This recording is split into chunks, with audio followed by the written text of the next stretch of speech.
भूतिया हवेली का रहस्य। गांव में अजीब सी बेचैनी छाई हुई थी। राघव और साहिल के हवेली में कैद होने के बाद किसी की हिम्मत नहीं हो रही थी कि वहां जाए। रात की स्याही में हवेली से आती मदद की चीखें पूरे गांव को डराती थीं। गांव के बाहर से एक साधु आया, सफेद दाढ़ी, चमकती आंखें और गले में रुद्राक्ष की माला।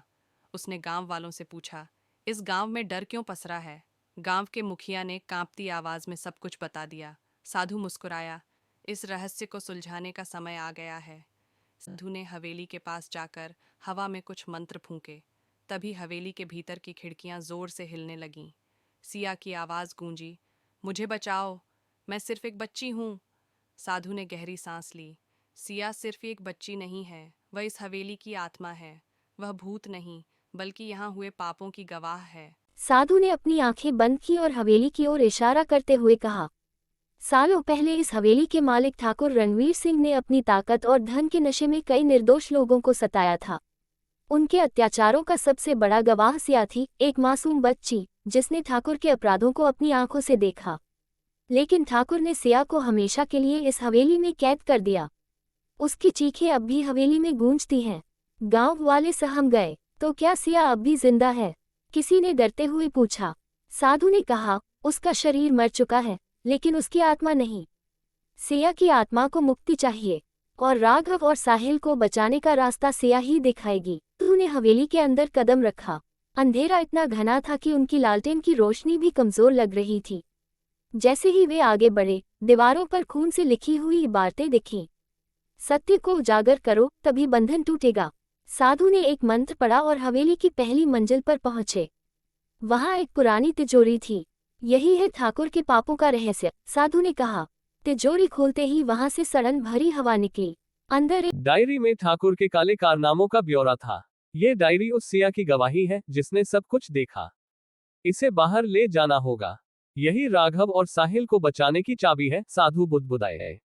लेकिन जैसे ही उन्होंने डायरी उठाई, हवेली का फर्श हिलने लगा। सिया की आत्मा की आवाज गूंजी, सावधान, मेरे दर्द को मिटाने की कीमत चुकानी होगी। डायरी के साथ आगे बढ़ते हुए साधु को एक पुराना शीशा दिखा।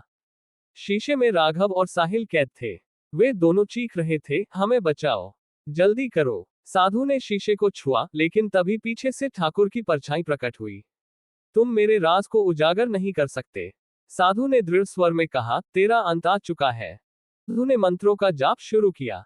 हवेली की दीवारें टूटने लगीं।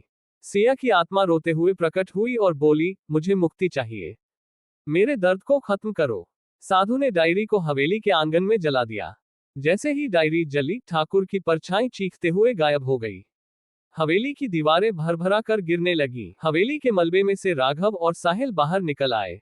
सिया की आत्मा ने मुस्कुराते हुए कहा, अब मुझे शांति मिल गई, मेरा दर्द खत्म हुआ, धन्यवाद। फिर वह एक तेज रोशनी में बदलकर आसमान में विलीन हो गई। गांव वाले अब हवेली के मलबे पर खड़े थे। साधु ने कहा, ये हवेली अब किसी का बुरा नहीं करेगी, लेकिन याद रखना, सत्य हमेशा विजयी होता है।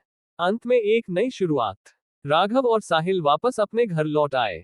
गांव वाले अब किसी डर के बिना जी रहे थे, और हवेली की जगह एक मंदिर बना दिया गया।